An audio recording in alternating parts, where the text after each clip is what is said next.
हरियालीपुर गांव प्राकृतिक सौंदर्य से घिरा हुआ था। हरियालीपुर गांव में ना तो कोई बस स्टैंड था और ना ही कोई रेलवे स्टेशन था, इसलिए वहां के वासियों को दूसरे गांव या शहर आने जाने के लिए बहुत ही समस्या का सामना करना पड़ता था। गांव के रमेश और ललन नाम के व्यक्ति इसी बात को लेकर चर्चा कर रहे थे।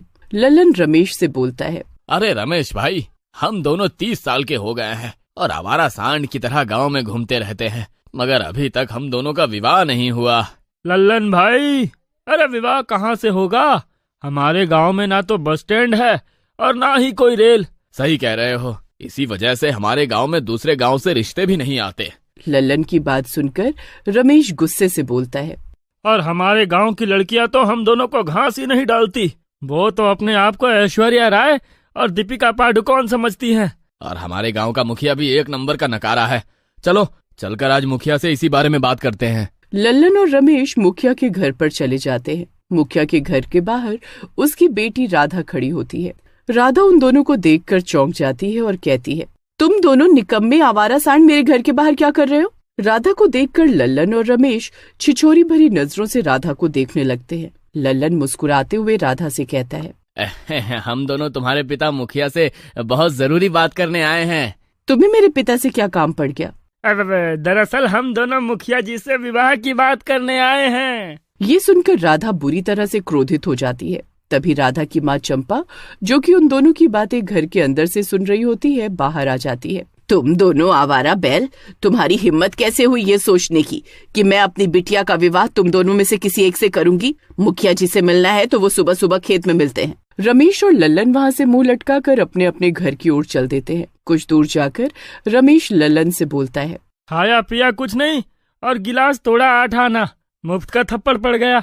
और ये करम जला मुखिया सुबह सुबह खेत में करने क्या जाता है?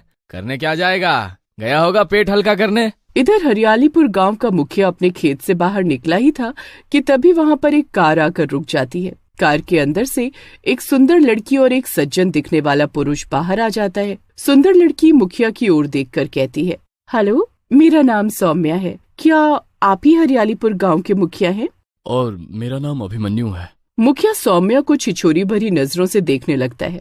सौम्या मुखिया से गुस्से से कहती है, देखिए, आप गांव के मुखिया हैं और बूढ़े हो चुके हैं। आपको इस तरह से किसी सुंदर लड़की को छिछोरी भरी नजरों से नहीं देखना चाहिए। अरे नहीं, अब मैं तो बस ये देख रहा था कि शहर की लड़कियां अपने चेहरे में आखिर ऐसा क्या लगाती हैं कि वो गांव की लड़कियों से ज्यादा सुंदर दिखती हैं। बकवास बंद करो। मैं सिर्फ ये बताने के लिए आई हूँ कि गवर्नमेंट यहाँ पर मेट्रो स्टेशन बनाने वाली है। इतना बोलकर सौम्या अपनी जेब से कागज निकालती है और मुखिया से बोलती है, इस कागज पर अंगूठा लगा दीजिए, सरकारी काम है, इसलिए आपका अंगूठा लगना जरूरी है। मुखिया अंगूठा लगा देता है। सौम्या और सज्जन पुरुष वहाँ से चले जाते हैं। कुछ दिनों में हरियालीपुर में मेट्रो बनकर तैयार हो जाती है। सारे गांव वाले बहुत खुश होते हैं। मेट्रो शुरू होने के बाद गांव के लोग ट्रेवल करना शुरू कर देते हैं। कुछ दिन के बाद ललन की चाची का ललन के चचेरे भाई की शादी में शामिल होने के लिए फोन आता है। ललन खुशी खुशी ये बात अपने दोस्त रमेश को बताता है। रमेश भाई, मेरे चचेरे भाई की शादी है, चाची ने मुझे बुलाया है और तुम्हें भी याद कर रही थी। अरे ये तो बहुत अच्छी बात है, अब तो कोई समस्या भी नहीं है। चलो आज शाम की ही मेट्रो पकड़ते हैं। लल्लन और रमेश उसी शाम रेलवे स्टेशन चले जाते हैं और मेट्रो के अंदर चढ़ जाते हैं। वो दोनों मेट्रो के अंदर बैठे हुए मेट्रो को आंखें फाड़ फाड़ कर देख रहे होते हैं कि तभी एक सुंदर लड़की काला कोट पहने उनके पास आकर खड़ी हो जाती है और मुस्कुराते हुए लल्लन की ओर देखकर कहती है, टिकट?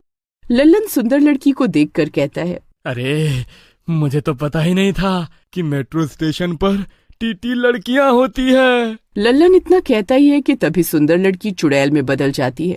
चुड़ैल को देखकर लल्लन और रमेश की सिट्टी पिट्टी गुम हो जाती है। लल्लन डरते हुए रमेश से कहता है, अरे रमेश भाई, ये तो चुड़ैल है। तभी चुड़ैल गुस्से से लल्लन की ओर देखकर कहती है, मेट्रो में सुंदर लड़कियां ही टीटी नहीं होती, बल्कि चुड़ैल भी टीटी होती है और मैं हूँ चुड़ैल टीटी। इतना बोलकर चुड़ैल लल्लन को पकड़कर उसे मार देती है। रमेश डरते हुए चुड़ैल से बोलता है, अरे मुझे जाने दो चुड़ैल जी, अरे मैंने आपका क्या बिगाड़ा है? जाओ, जाकर अपने गांव के मुखिया को यहाँ बुला कर लाओ। रमेश तुरंत वहाँ से बाहर निकल जाता है और दौड़ता हुआ अपने गांव पहुँच जाता है और चीखने लगता है, अरे गाँव वालों, अरे बाहर निकलो। रमेश की बात सुनकर गांव वाले बाहर आ जाते हैं। उनमें मुखिया भी होता है। मुखिया गुस्से से रमेश से कहता है, अरे क्या बात है रमेश, काहे रात में कुत्ते की तरह हलक फाड़ फाड़ कर चिल्ला रहा है, सारी नींद खराब कर दी। रमेश डरते हुए मुखिया को सारी घटना बताता है और कहता है, मेरी आंखों के सामने उस चुड़ैल ने लल्लन को मार दिया मुखिया जी, और वो चुड़ैल आपको बुला रही है। लगता है तुमने पी रखी है। अगर मान भी लो वो मुझे बुला रही है तो मैं मरने के लिए क्यों जाऊं? रमेश की बात का कोई भी गांव वाला विश्वास नहीं करता, मगर अगले दिन जब लल्लन की लाश मेट्रो ट्रेन में मिलती है तो सभी गांव वाले डर जाते हैं।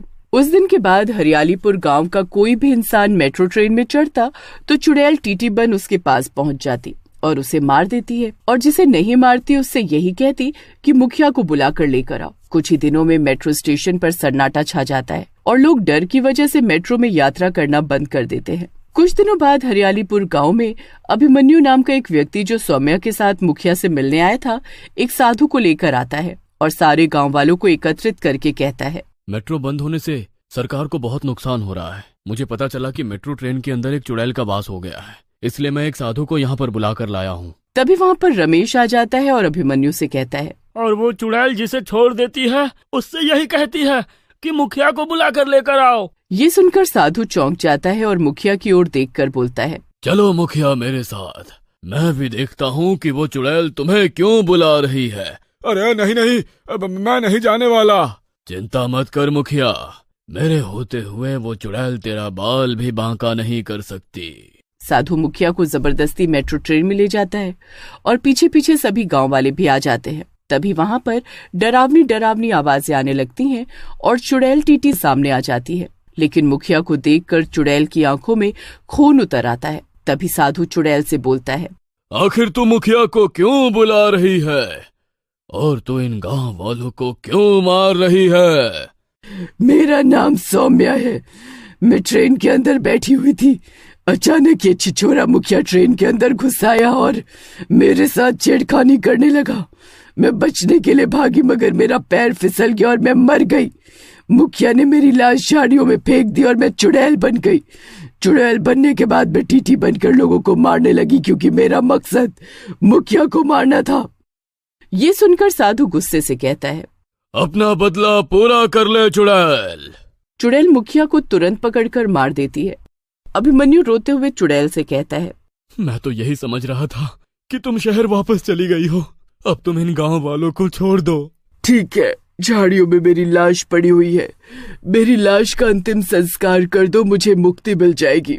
साधु गांव वालों के साथ मिलकर झाड़ियों में पड़ी हुई सौम्या की लाश का अंतिम संस्कार कर देता है और चुड़ैल को मुक्ति मिल जाती है।